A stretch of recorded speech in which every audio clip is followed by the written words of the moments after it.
सुप्रभात। आज हम एडवोकेट बापू साहेब भोंडे हाई स्कूल में हिंदी दिवस मना रहे हैं।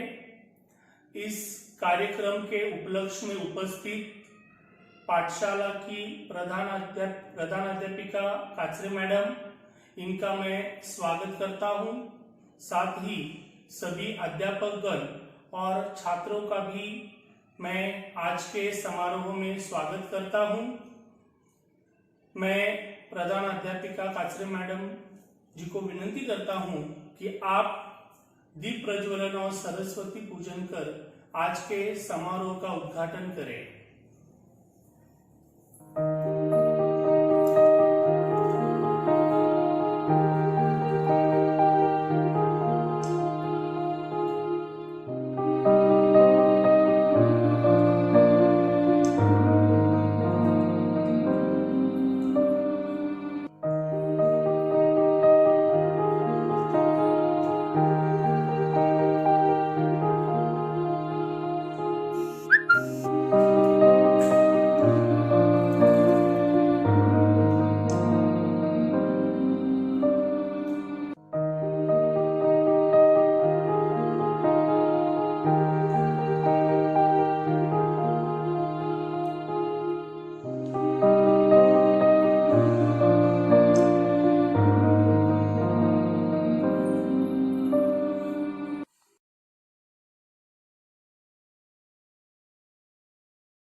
नमस्कार।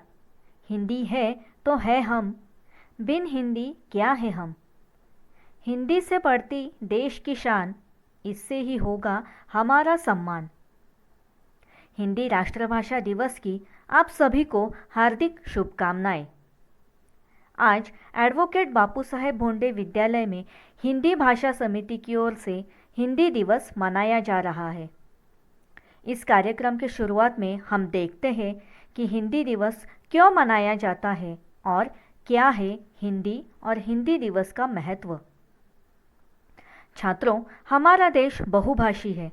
हमारे देश में बहुत सारी भाषाएं बोली जाती हैं, किंतु भारत में अधिकतर क्षेत्रों में ज़्यादातर हिंदी भाषा बोली जाती है। इसीलिए भारत की संविधान सभा ने 14 सितंबर 1949 को यह निर्णय लिया कि हिंदी केंद्र सरकार की आधिकारिक भाषा होगी। इस हिंदी भाषा को राजभाषा का दर्जा प्रदान किया गया। हिंदी भाषा के प्रचार और प्रसार के लिए 14 सितंबर को 1953 से पूरे भारत में हिंदी दिवस के रूप में मनाया जाता है। हिंदी को आधिकारिक भाषा के रूप में प्रस्तावित करवाने के लिए काका कालेलकर, आचार्य हजारी प्रसाद द्विवेदी तथा व्यवहार राजेंद्र सिंह जैसे साहित्यकारों ने अथक प्रयास किए। उनमें से व्यवहार राजेंद्र सिंह जी हिंदी के मूर्धन्य साहित्यकार और हिंदी को भारत की राजभाषा बनाने की दिशा में महत्वपूर्ण योगदान देने वाले साहित्य वाचस्पति थे। उनका जन्मदिवस 14 सितंबर हिंदी दिवस के रूप में स्वीकृत किया गया। हिंदी भाषा को हमारी राजभाषा होने का उचित सम्मान प्राप्त है।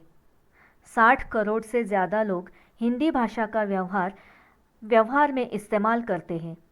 176 विदेशी विश्वविद्यालयों में हिंदी पढ़ाई जाती है। 20 से ज़्यादा देशों में हिंदी भाषा का उपयोग किया जाता है। इसी के साथ साथ आधुनिक तकनीकी युग में डिजिटल मीडिया पर भी हिंदी भाषा का बोलबाला है। ऐसी है हमारी प्यारी हिंदी भाषा। इसीलिए कहते हैं, हिंदुस्तानी है हम गर्व करो हिंदी पर, हिंदुस्तानी है हम गर्व करो हिंदी पर, सम्मान देना दिलाना कर्तव्य है हम पर। खत्म हुआ विदेशी शासन, अब तोड़ो बेड़ियों को, तहे दिल से अपनाओ खुले आसमां को, पर ना छोड़ो धरती के प्यार को। हिंदी है मातृतुल्य हमारी, हिंदी है मातृतुल्य हमारी, इस पर न्योछावर करो जिंदगी सारी, इस पर न्योछावर करो जिंदगी सारी। धन्यवाद।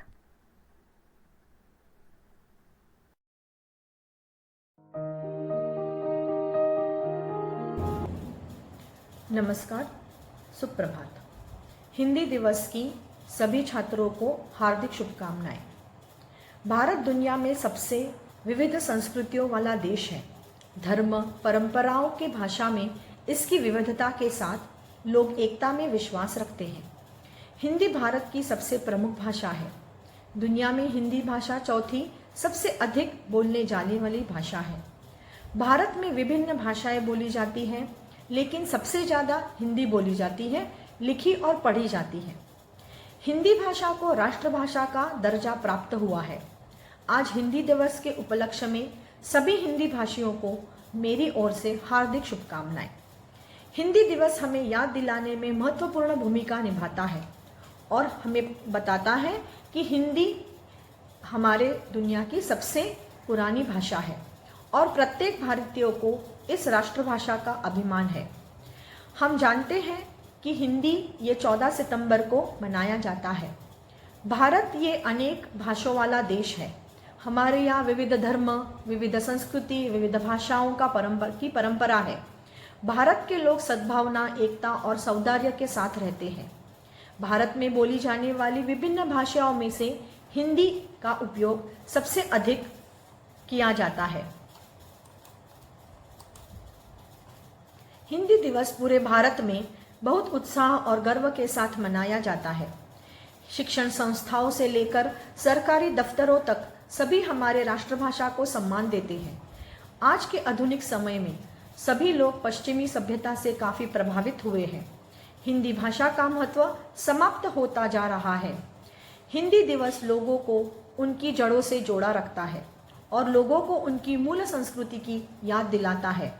ऐसा कोई भारतीय नहीं है कि जिसे इस राष्ट्रभाषा का ज्ञान नहीं है और राष्ट्रभाषा का अभिमान नहीं है। हम सभी भारतीय वासियों को हिंदी भाषा का गर्व है। मैं सब विद्यार्थियों से अनुरोध करती हूँ कि हम इस हिंदी दिवस को बहुत अच्छी तरह से मनाएं। हमारी पाठशाला में बहुत सारे प्रतियोगिता का आयोजन किया है और मैं सब विद्यार्थियों से अनुरोध करती हूँ कि उन सभी प्रतियोगिता में भाग लो और अच्छी तरह से उसमें आप उन्नति पाओ। और मेरी तरफ से आप सभी को पुनश्च एक बार हिंदी दिवस की हार्दिक हार्दिक शुभकामनाएं। धन्यवाद।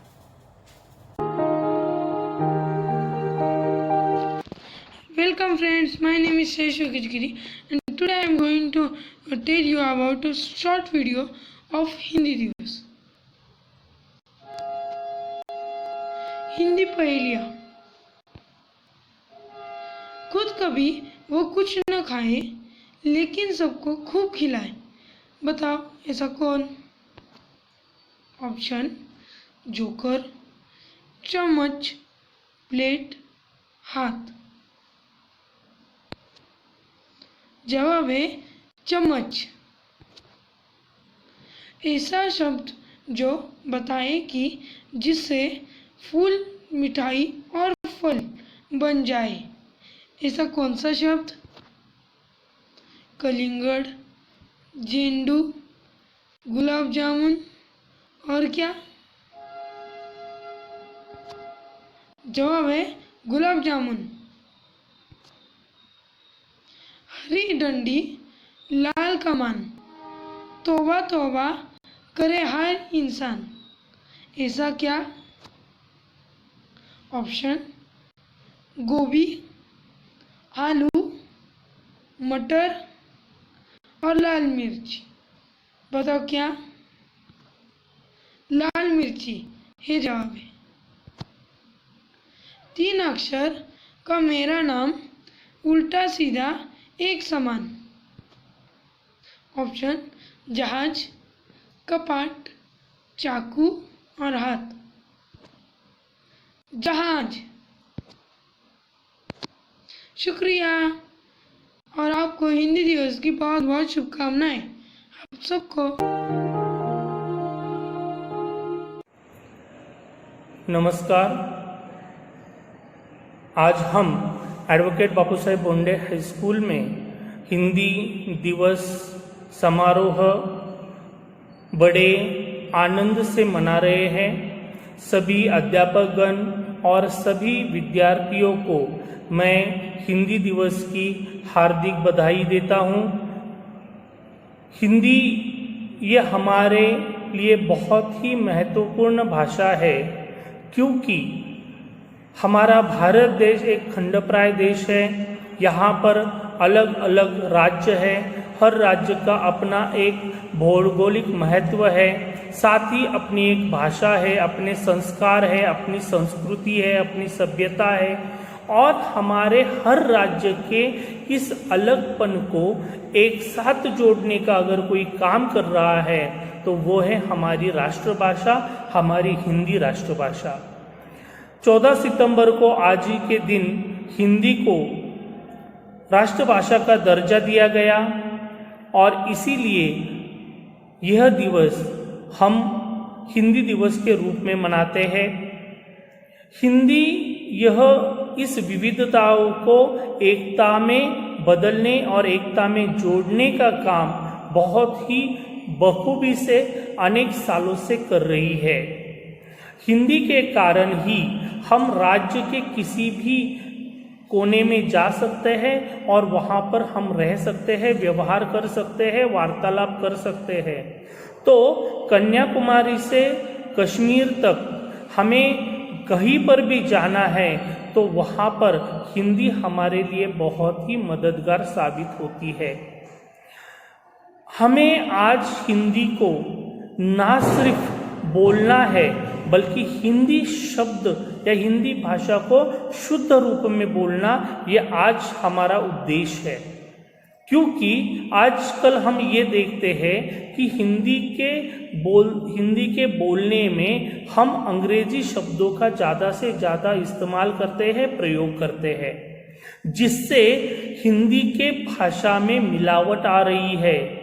और हमें आगे भविष्य में अगर हिंदी को और आगे बढ़ाना है, उसका प्रचार प्रसार करना है, तो हमें शुद्ध हिंदी को बोलना चाहिए, शुद्ध हिंदी को लिखना चाहिए और शुद्ध हिंदी का प्रचार और प्रसार करना चाहिए। मुझे मालूम है कि आज अंग्रेजी एक महत्वपूर्ण भाषा है, उसके साथ साथ मराठी हमारी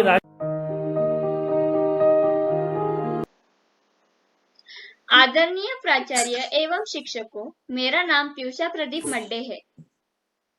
मेरा नाम हिमाद्री वीरेंद्र चौधरी है।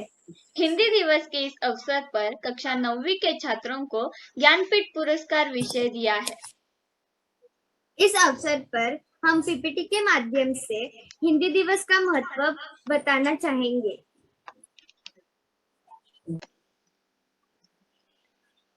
ज्ञानपीठ पुरस्कार सुमित्रानंदन पंत। सुमित्रानंद पंत जी का जन्म 20 मई सन 1900 कौसानी बागेश्वर में हुआ था। 7 साल की उम्र में उन्होंने कविता लिखना शुरू कर दिया था। 1918 के आसपास तक वे हिंदी के नवीन धारा के प्रवर्तक कवि के रूप में पहचाने जाने लगे थे। इस दौर की उनकी कविताएं वीणा में संकलित है।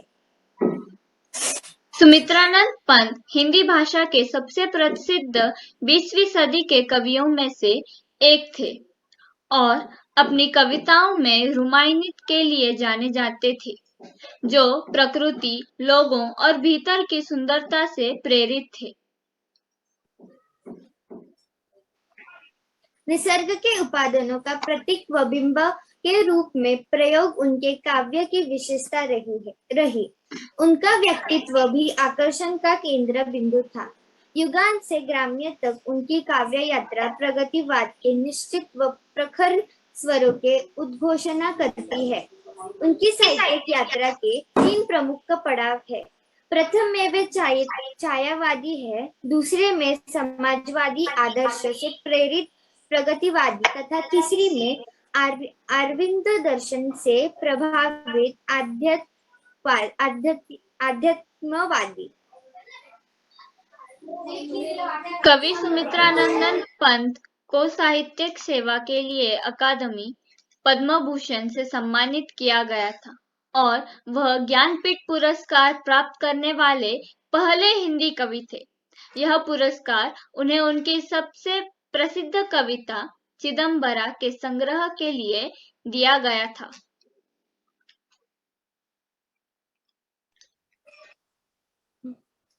चिदम्बरा, सुमित्रानंदन पंत रचना संचयन, कला और बूढ़ा चांद इत्यादि उनके पुस्तकें हैं।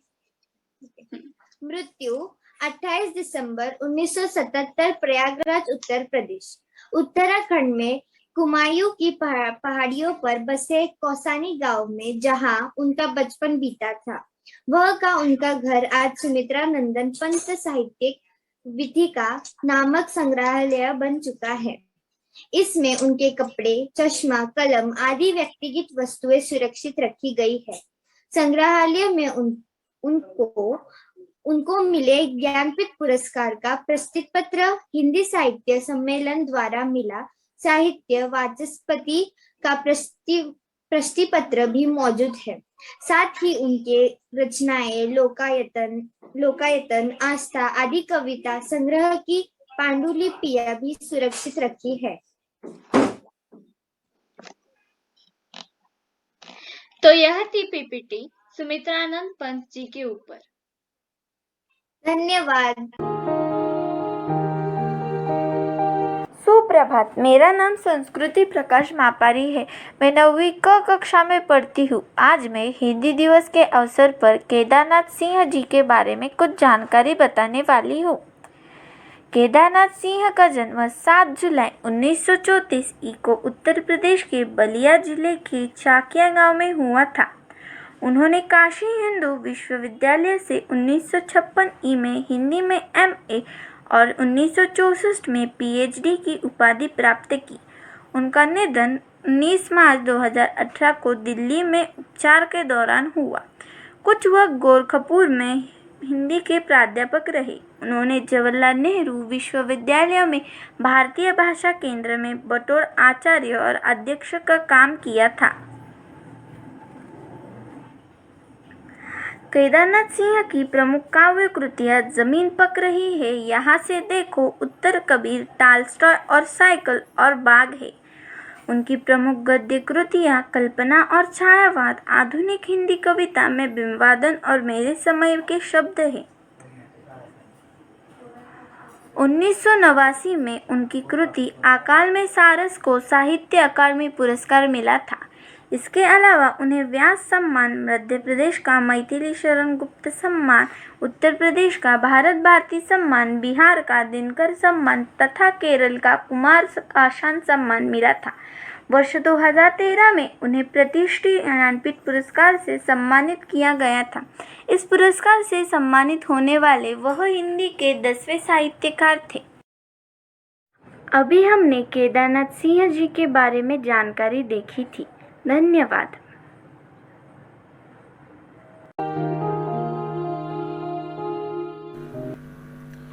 सुप्रभात। आज इस हिंदी दिवस के अवसर पर हम ज्ञानपीठ पुरस्कार प्राप्त करने वाले राष्ट्र कवि श्री रामधारी सिंह दिनकर जी के बारे में यह जानकारी पेश कर रहे हैं।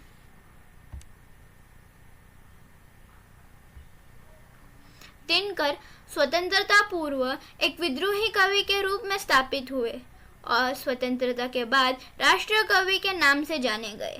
वे छायावादोत्तर कवियों की पहली पीढ़ी के कवि थे। एक और उनकी कविताओं में ओज, विद्रोह, आक्रोश और क्रांति की पुकार है, तो दूसरी ओर कोमल श्रृंगारिक भावनाओं की अभिव्यक्ति है। इन्हीं दो प्रवृत्तियों का चरण उत्कर्ष हमें उनकी कुरुक्षेत्र और उर्वशी नामक कृतियों में मिलता है। रामधारी सिंह दिनकर को उर्वशी रचना के लिए ज्ञानपीठ पुरस्कार मिला था।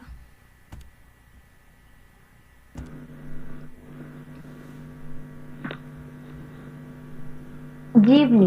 दिनकर जी का जन्म 24 सितंबर 1908 को बिहार के बेगूसराय जिले के सिमरिया गांव में हुआ था।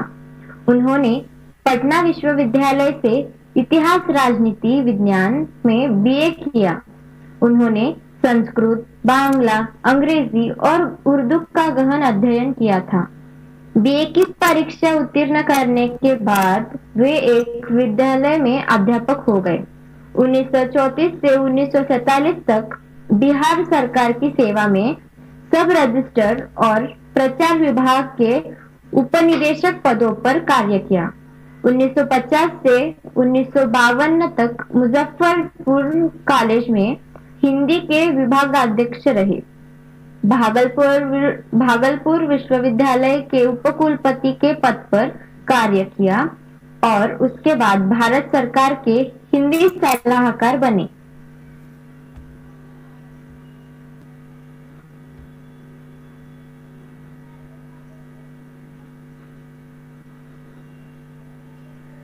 उन्नीस में देश स्वाधीन हुआ और वह बिहार विश्वविद्यालय में हिंदी के प्राध्यापक व विभागाध्यक्ष नियुक्त होकर मुजफ्फरपुर पहुंचे। 1952 में जब भारत की प्रथम संसद का निर्माण हुआ तो उन्हें राज्यसभा का सदस्य चुना गया और वह दिल्ली आ गए। दिनकर 12 वर्ष तक संसद सदस्य रहे। बाद में उन्हें सन 1964 से 1965 तक भागलपुर विश्वविद्यालय का कुलपति नियुक्त किया गया, लेकिन अगले ही वर्ष भारत सरकार ने उन्हें 1965 से 1971 तक अपना हिंदी सलाहकार नियुक्त किया और वह फिर दिल्ली लौट आए।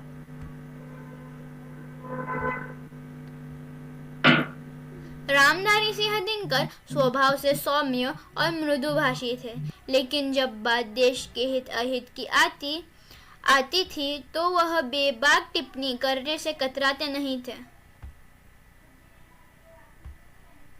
उनकी कुछ प्रसिद्ध रचनाएं उर्वशी, परशुराम की प्रतीक्षा, कोयल और कविता, मृत्यु तिलक, आत्मा की आंखें, हारे को हरिनाम।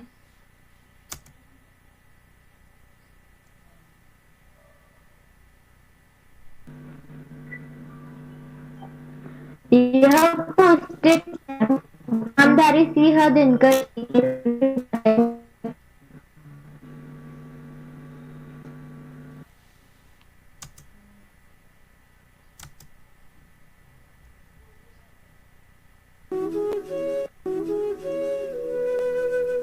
नित्य जीवन के संघर्षों से जब टूट चुका हो अंतर्मन, तब सुख के मिले समंदर का रह जाता कोई अर्थ नहीं।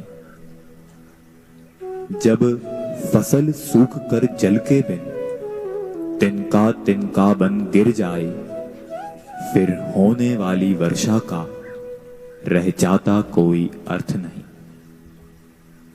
संबंध कोई भी हो, लेकिन यदि दुख में साथ ना दें अपना, फिर सुख में उन संबंधों का रह जाता कोई अर्थ नहीं। छोटी छोटी खुशियों के क्षण निकले जाते हैं रोज जहां, फिर सुख की नित्य प्रतीक्षा का रह जाता कोई अर्थ नहीं। मन कटुवाणी से आहत हो, भीतर तक छलनी हो जाए, फिर बाद कहे प्रिय वचनों का रह जाता कोई अर्थ नहीं। सुख साधन चाहे जितने हों, पर काया रोगों का घर हो, फिर उन अगणित सुविधाओं का रह जाता कोई अर्थ नहीं।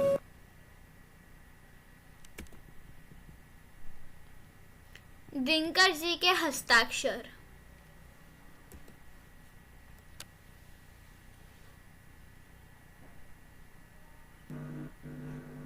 प्रधानमंत्री श्री नरेंद्र मोदी 22 मई 2015 को नई दिल्ली में राष्ट्रकवि रामधारी सिंह दिनकर के कार्यों की स्वर्ण जयंती समारोह में। धन्यवाद।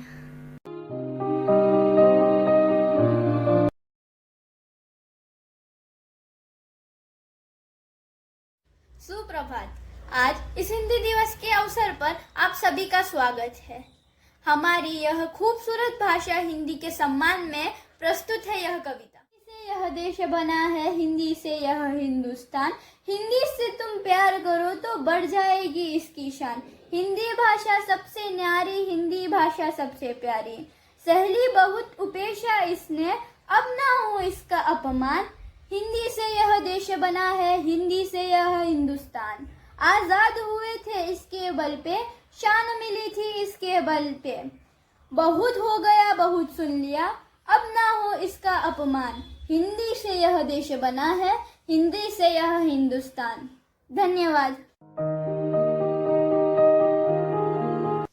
नमस्कार, आप सभी को हिंदी दिवस की हार्दिक शुभकामनाएं।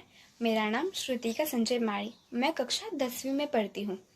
मित्रों, हिंदी भाषा को 14 सितंबर 1949 को भारत की राष्ट्रीय भाषा के रूप में अपनाया गया और तब से हिंदी भाषा को एक उच्च दर्जा प्राप्त हुई। इसी उपलक्ष्य में हम प्रत्येक वर्ष 14 सितंबर को हिंदी दिवस मनाते हैं। आज इस हिंदी दिवस के अवसर पर मैं आप सभी को एक प्रसिद्ध व्यक्तित्व के बारे में थोड़ी सी जानकारी देना चाहूंगी, जिनका नाम है आचार्य विनोबा भावे। विनोबा भावे भारत के स्वातंत्र्य संग्राम सेनानी, सामाजिक कार्यकर्ता और प्रसिद्ध गांधीवादी नेता थे। उन्हें भारत का राष्ट्रीय अध्यापक और महात्मा गांधी जी का आध्यात्मिक उत्तराधिकारी समझा जाता है। विनोबा भावे जी के पिता एक बहुत ही अच्छे बुनकर थे और उनकी माता एक धार्मिक महिला थी। विनोबा भावे जी का जन्म 11 सितंबर 1895 को महाराष्ट्र के कोंकण क्षेत्र में गागोदा नामक गांव में हुआ। विनोबा भावे जी की महात्मा गांधी जी से पहली मुलाकात 7 जून 1919 में हुई। इस मुलाकात ने उन्हें गहरा प्रभावित किया और उनकी अकादमिक पढ़ाई लिखाई बंद हो गई। आचार्य विनोबा भावे जी ने यद्यपि एक समय में कॉलेज छोड़ा था, लेकिन सीखने की ललक उनमें हमेशा रही। यही वजह थी कि उन्होंने कई बहुमूल्य किताबें लिखी। वे इसके साथ एक अनुवादकर्ता का भी काम करते थे, जिस काम की वजह से संस्कृत एक लंबे समय तक आम लोगों में बनी रही। आचार्य विनोबा भावे जी ने अपने जीवन काल में कई बृहद रचनाएं की। उन्होंने श्रीमद् भगवद गीता का रूपांतर मराठी भाषा में किया। भारत के झारखंड में इनके नाम पर एक विश्वविद्यालय की स्थापना की गई। आचार्य विनोबा भावे ने अपने जीवन के आखिरी दिन ब्रह्म विद्या मंदिर में गुजारे। उनकी मृत्यु 15 नवंबर सन 1982 में हुई। धन्यवाद। सुप्रभात। सबको हिंदी दिवस की ढेर सारी शुभकामनाएं। आज हमने 14 सितंबर मतलब हिंदी दिवस समारोह की प्रस्तुति की है। भारत की जान है हिंदी, भारत का अभिमान है हिंदी, सबसे प्यारी मीठी भाषा है हिंदी और इस मीठी भाषा का सम्मान गौरव आज हमने किया हुआ है। इस आज के हमारे समारोह में उपस्थित मान्यवर हमारे पाठशाला के प्रधानाचार्य सौ पंकजा काचरे मैम का मैं तहे दिल से आभार व्यक्त करती हूँ। साथ ही हमारे पाठशाला के उप प्रधानाचार्य माननीय अमोल सारवी सर जी का भी मैं तहे दिल से आभार व्यक्त करती हूँ कि उन्होंने हमें अनमोल मार्गदर्शन किया। साथ ही आज के समारोह में जिन छात्रों ने सहभाग लिया था उन सभी छात्रों का मैं अभिनंदन करती हूँ। उपस्थित छात्र एवं अध्यापकों को मैं आभार व्यक्त करती हूँ। एक बार फिर से सभी को हिंदी दिवस की शुभकामनाएं देती हूँ। आज का हिंदी समारोह संपन्न हुआ यह मैं घोषित करती हूँ। धन्यवाद।